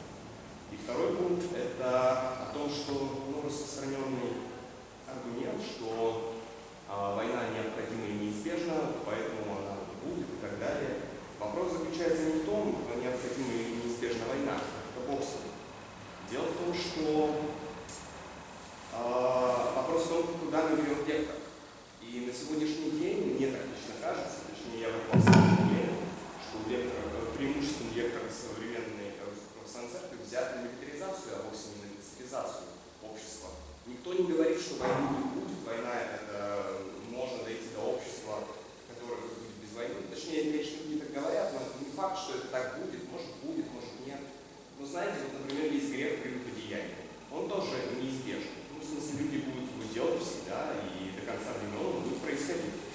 Значит ли это, что мы должны брать вектор на сторону или какие-то другие грехи? Война и смерть – это грех. Вне зависимости от того, потому что это убийство людей, грабеж.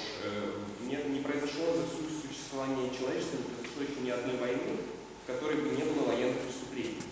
Нет таких войн, где все воины такие добрые, хорошие, убивают только злых, и как «Властелин колец», вот и люди, и орки. Нет. В войнах хорошие люди убивают хороших людей. Всегда так было, и плохие люди убивают плохих людей. Это постоянно происходит, война неизбежно связана со злом, даже справедливая. Но вопрос в том, куда мы берем вектор. Если мы берем вектор на то, чтобы стремиться это уменьшить, это избежать, нивелировать войну, это хорошо. Если же мы говорим «вооружайтесь», то это зло. Вот моя позиция. По первому пункту, надо представиться, Дьякон Аркадий Фомин. По первому пункту, Аркадий, мы как раз с этого и начинали, говорили, у нас не было в начале беседы, о том, что духовный может судить обо всем. То есть мы духовно действительно рассуждаем теоретически о вещах, в которых, например, сами не участвуем. То есть мы можем рассуждать о войне как таковой, не служа в армии. Мы можем говорить о семье, не быв в браке. Если мы разговариваем об этом духовно глазами Бога, поэтому нужно. Я говорил о том, что судить о конкретной той или иной войне может человек, допустим, правильно она или неправильно, может человек, имеющий компетенцию не по должности, а по уровню знаний. То есть знающий, допустим, обладающий полной информацией, разведданными, не то, что по телевизору показывают, а то, что происходит на самом деле, который владеет военным делом, думаю, потому что все-таки, чтобы оценить конкретную войну, надо быть экспертом, надо быть специалистом. Речь вел об этом. Я говорил, что я не буду высказываться о конкретных военных действиях, потому что я в них не компетентен. Я не говорю, что об этом не может рассказывать никто. Если вы считаете, что вы или другой человек, вот он обладает полнотой информации, так, чтобы сказать публично и нести за это ответственность. Да, это хорошо, или это плохо. И я буду за эти слова стоять.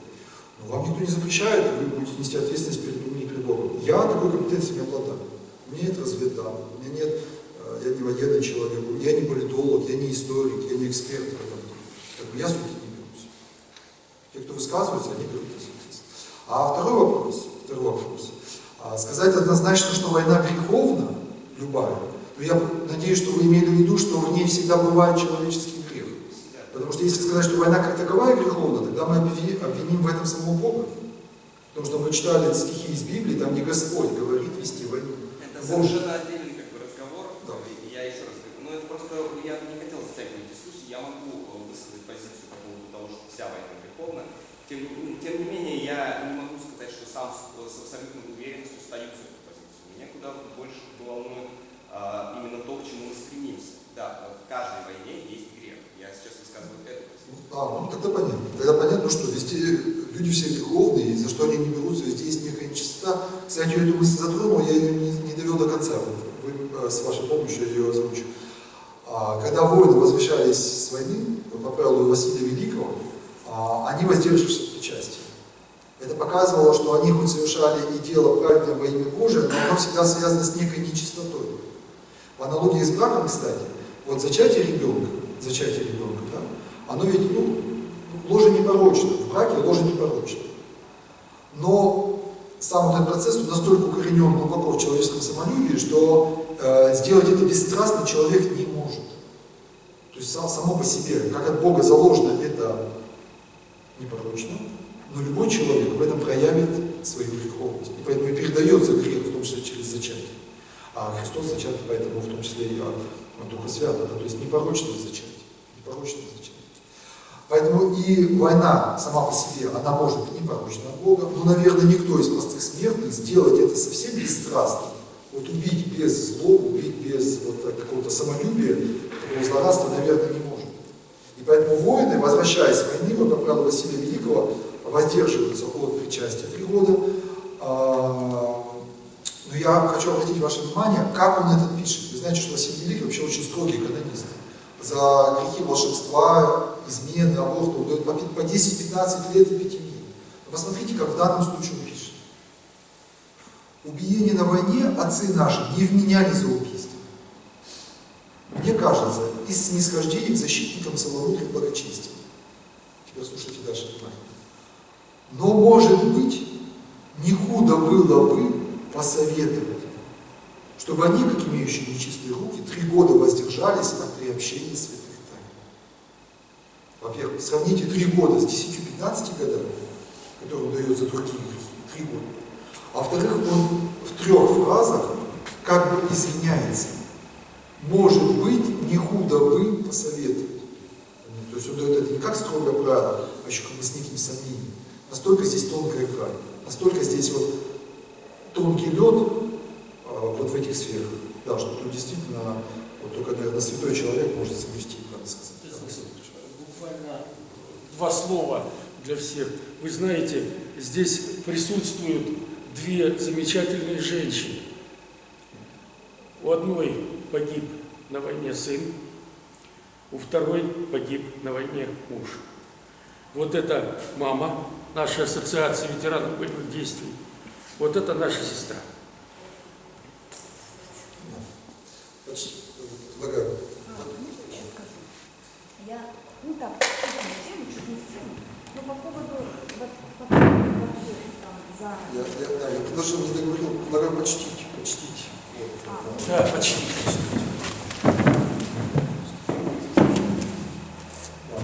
Мы уже вначале почтили воинское служение и погибших, а сейчас мы чтим подвиг матерей, жен и детей, то есть родственников тех, кто кладет свою жизнь.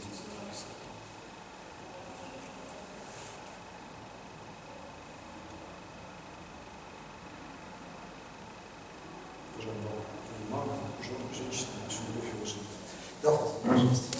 Не совсем корректно, как бы, наверное, действительно от нас, людей, которые не воевали, да, говорить законно, незаконно, насколько полезна эта война была, насколько не полезна, особенно если люди погибали. Ну, то есть людей отправляли, люди выполняли свой долг, они боролись, погибли за правду.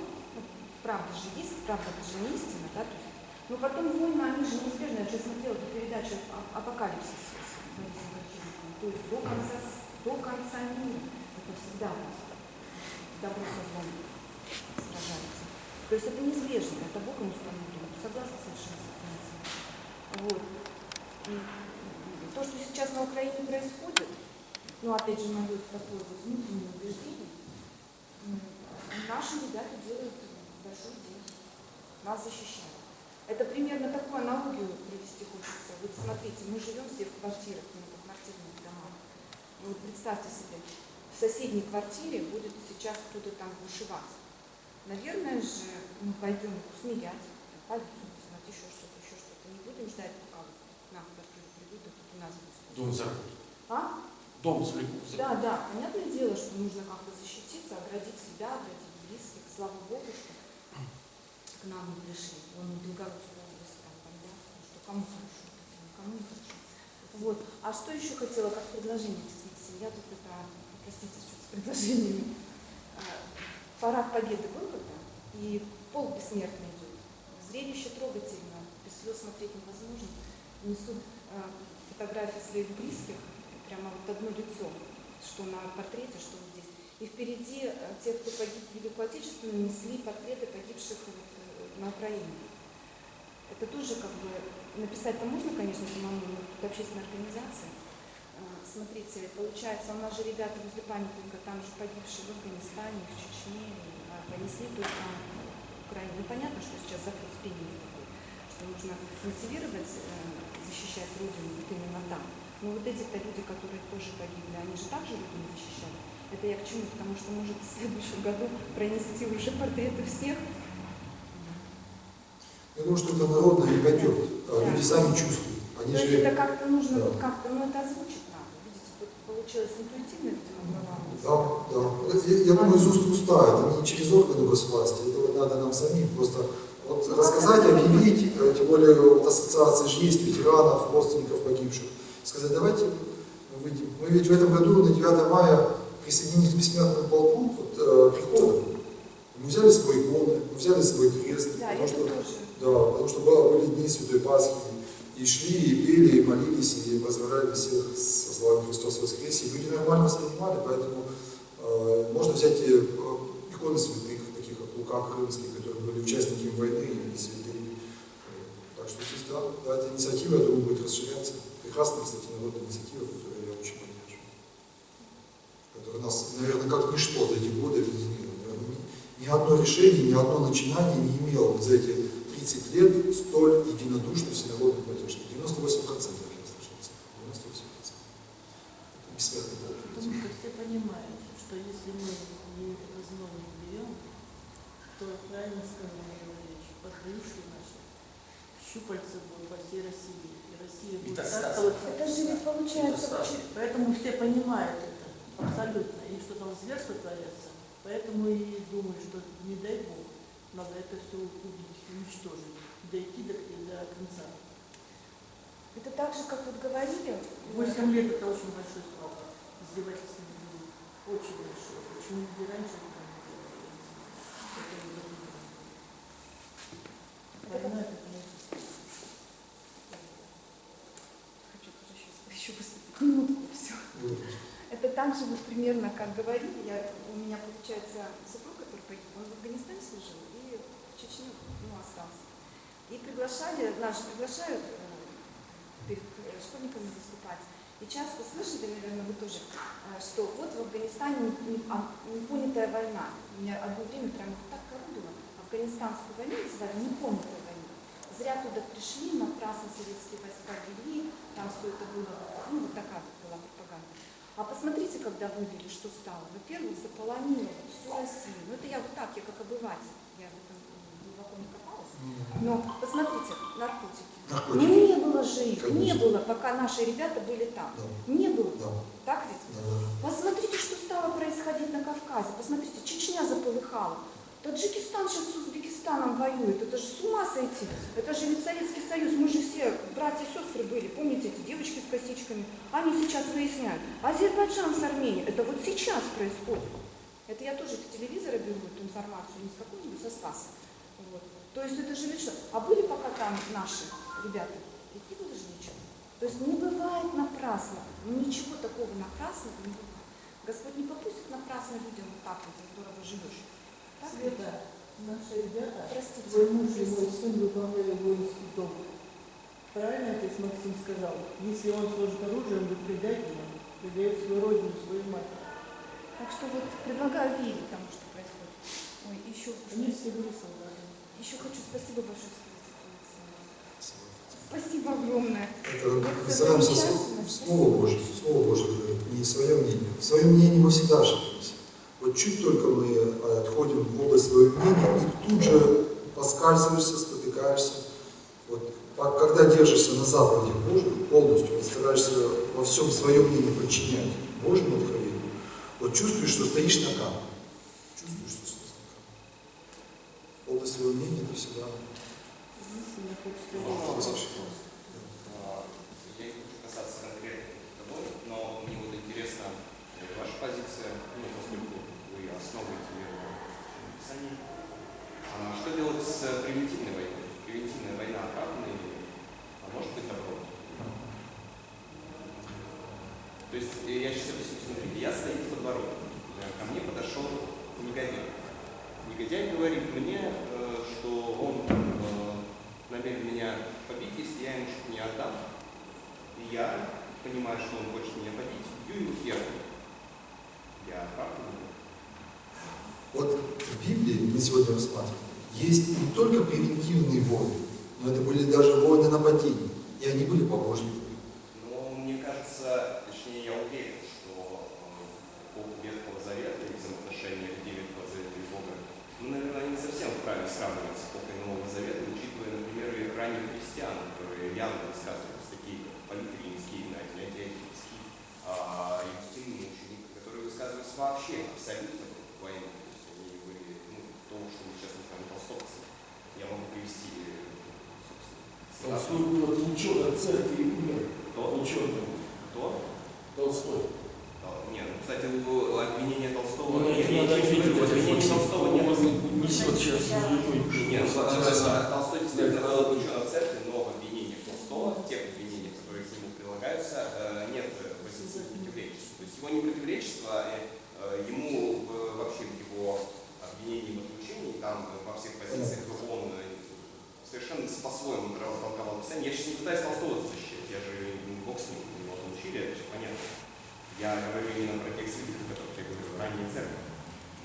Сам опыт церкви, опять же, 12-й Никейский собор, 12-е правило Никейского собора, правило Василия Великого, которое вы привели, явно свидетельствует о том, что ранняя церковь была скорее негативна, настроена... Нет, правило Василия Великого не говорит о негативном отношении. Она говорит об очищении, но оно не говорит о том, что они совершили грех. Тем не менее, может быть, есть некоторые отношения, отличающиеся от отношения в Ветхом Завете. Значит, отец Аркадий. Понимание церкви таково, что Бог един и в Ветхом Завете и в Новом. Он показывает разные грани своего отношения. Он показывает свое отношение к людям тем или иным моментам, сообразно их нравственному уровню, он их воспитывает. Поэтому в нем есть и милость, и строгость. Но это абсолютно один и тот же. И говорить о том, что он какой-то другой, это будет просто существенно. Игнатий Антиохийский, Поликримский, Юстин. Надо смотреть, отвечая на этот вопрос. Во-первых, надо смотреть их цитаты в контексте. Я не знаком с этими работами, не изучал. Да, я готов посмотреть полностью в контексте их работ. Это первое. Собственно, когда и переписывались, то есть отчасти это и есть. Вот. Но во-вторых, еще более важно, что мнение Святого Отца не может быть безусловным выражением истины, пока оно не принято церковью. В рамках канонического. Правильно я понимаю, превентивная война допустима.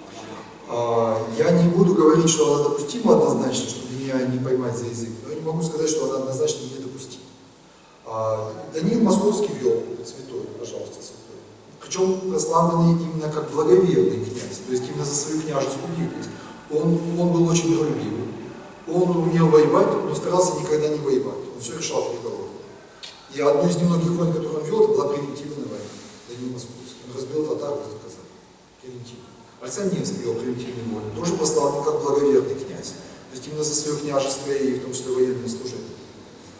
Игнатий Бринчанин, не менее авторитетный, святой 19 века, учитель смирения и кротости, он не только поддерживал отдельные военные действия, он давал конкретные не богословские, а военно-стратегические советы по поводу этих действий. Смотрите, Аврелий Августин, да, он выразил идею так называемой справедливой войны, Да, которая в христианстве нашла свое распространение.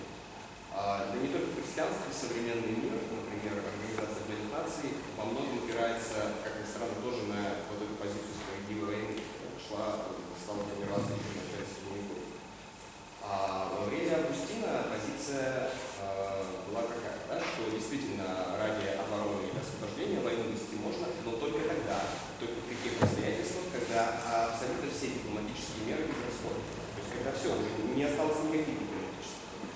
Ну, это было мнение Андрея Августина. Оно осталось мнением его, хотя он и святой. То есть можно ли вести войну, когда, мне кажется, это правильно. То есть, если, что я могу совершить насилие только тогда, когда у меня не осталось другого, я буду вынужден. Возможно. Возможно, в отдельных ситуациях это правильно. Так казалось ему, так кажется вам, но в целом церковь это как нравственно-догматический инструмент. Поэтому, да, она красива, она заслуживает уважения, но сказать только лишь исходя из нее, что, допустим, любая война превентивная автоматически становится неправильной, нельзя. Хорошо, то есть даже превентивная. В любом случае, мы же сначала говорим об ультиматуме. Пойдете? Хорошо. Хорошо. Ну, у нас уже такая частная дискуссия. Если кто желает покинуть, то мы всех благодарим за беседу и прощаемся. Ну, мы сейчас стараемся завершить. Спасибо. Я бы вас слушал, тоже согласен.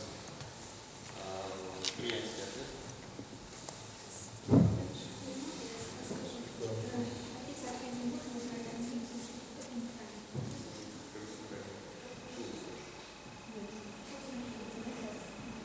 Знаете, может быть, я только так моего предложения. Вы глубоко ли изучили основные законы, которые дал Господь Бог роду человеческому в Исходе и Второзаконии? Знаете, надо очень медленно и внимательно изучить, и я думаю, что там есть ответы на ваши вопросы, которые сам Господь Бог дал вам. И причем эти законы, они действуют до сегодняшнего дня. Даже когда Иисус Христос приходил на землю, Он, конечно, такие детали изменились, но он подчеркивал, что эти законы, они вечны. Они будут до конца века. Так что, наверное, вы в основном ссылаетесь на святых отцов, а вы послушайте самого Господа Бога, что Он напрямую сказал о роду человеческому. И я думаю, что Он сказал насчет всего, что может быть в жизни человека. На все установлены законы. Там были подробные постановления законы, вот я назвала, которые касаются и 6-й заповеди «Не убий». Так что вы внимательно изучите, и, может быть, все ваши ответы на все ваши вопросы вы их получите. Вернитесь к этим истокам. Хорошо, спасибо. Да. Мы скоро получим, правда? Ну, я говорю. Вот, знаете, это самое главное знание, которое... И все, что должен знать человек, Бог уже, вот через Священное Писание, Он все ему дал знать. Все, что в жизни может случиться. И как надо поступить, как надо жить, все Господь Бог уже полностью людям дал знания. Еще тогда, но на веки вечные. Спасибо. Спасибо.